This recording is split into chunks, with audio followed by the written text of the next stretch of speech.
Welcome to the Parenting Brief. I'm your host, Jessica Stewart-Gonzalez, an Arizona working mom and chief of the Office of Children's Health at the Arizona Department of Health Services. Looking for answers to your most pressing parenting questions? Whether you're navigating pregnancy, caring for a newborn, or raising a growing toddler, our podcast is your go-to source for expert advice and practical solutions.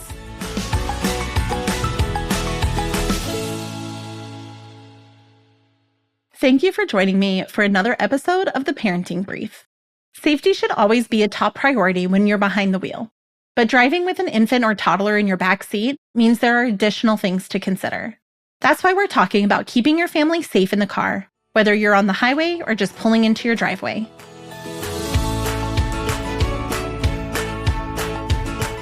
With us today is Director Jesse Torrez of the Arizona Governor's Office of Highway Safety, and Gabby Gallegos, the Occupant Protection Coordinator. Thank you so much for being here. What's the most common cause of accidents in Arizona and on Arizona highways? Well, the top three are speed, distracted driving, and being under the influence. Specifically on distracted driving, I think most people think that distracted driving specifically on like texting and driving. Can you elaborate a little bit on what distracted driving really means? Well, distracted driving is not just texting or being on your cell phone, but it encompasses anything that can take your attention away from the focus of physically maneuvering your vehicle and all the dynamics of watching what's going on around you. And having kids in the car certainly serves as its own distraction at times. I know I've experienced that. Absolutely. From being a parent and also now a grandparent, they're a great distraction, but certainly they can be a distraction. How do parents find that balance between safety, focusing on the road, and ensuring that kids are not being a distraction? Well, it's not that the children, you can stop them from being a distraction because children will act as children act. What we can do as parents and as drivers is realize that it's a small snippet of time. We can get to where we need to be and address whatever is going on, or there's always the ability to pull over into a safe space and then adjust or take care of any problems. So really, even from my own experience, kiddo drops the sippy cup, throws a shoe, drops the book, whatever the case may be. And I know my first thought and reaction is to try and pick it up so that we could just take care of not having a screaming child. And those are not the things we should be doing. We should let that sippy cup stay on the floor. We should let that book, be out of reach and just kind of manage that situation without trying to fix it.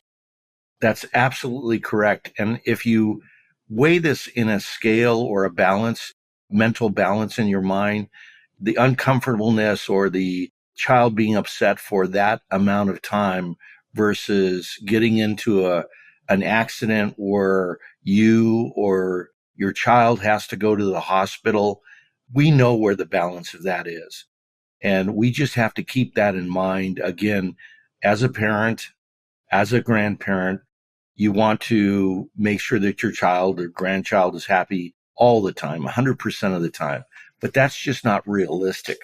What we can get them is to make sure that they get home or to school or wherever they're going in a vehicle safely. And that truly is being a good parent or guardian.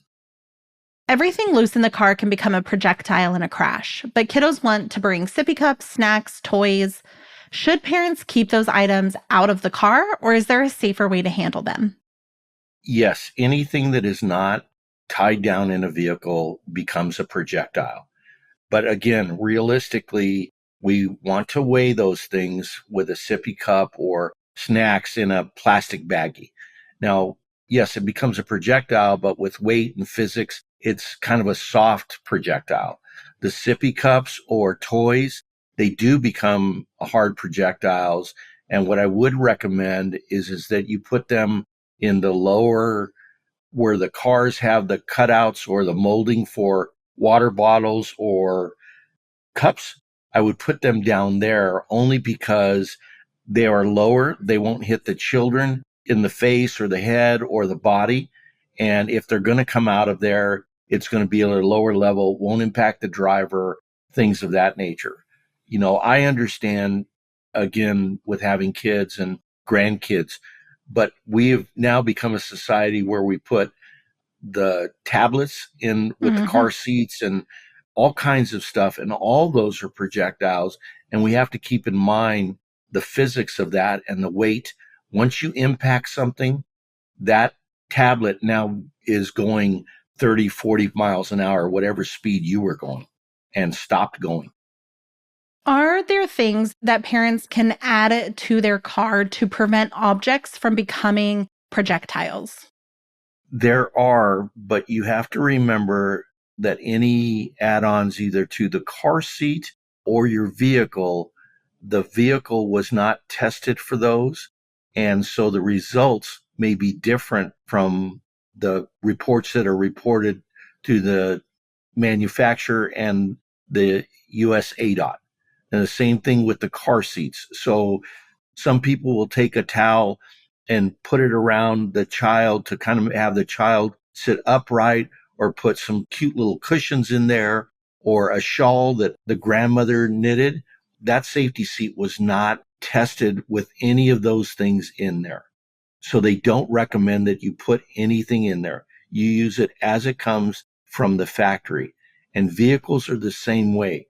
They are tested from the factory the way they come. So any add-ons that you put, they weren't tested for that.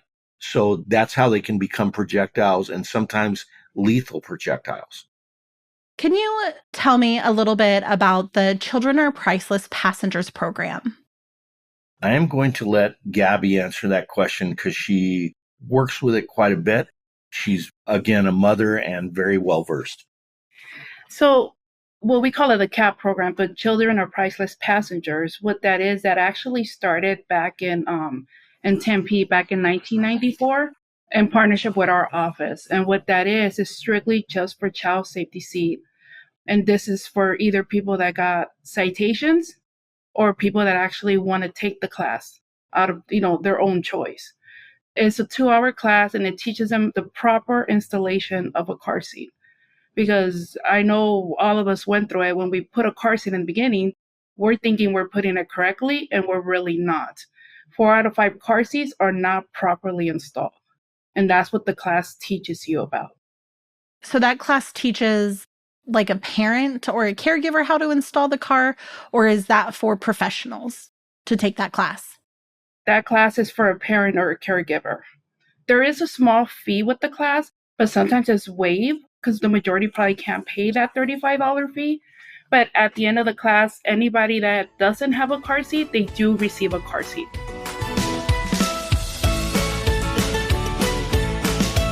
Head to this episode's show notes for helpful resources on keeping your family safe on the road. While you're there, hit the follow button and become a part of our parenting community. If you learned something new today, please share this episode so we can all get home safe. Until next time, this is Jessica. You've got this.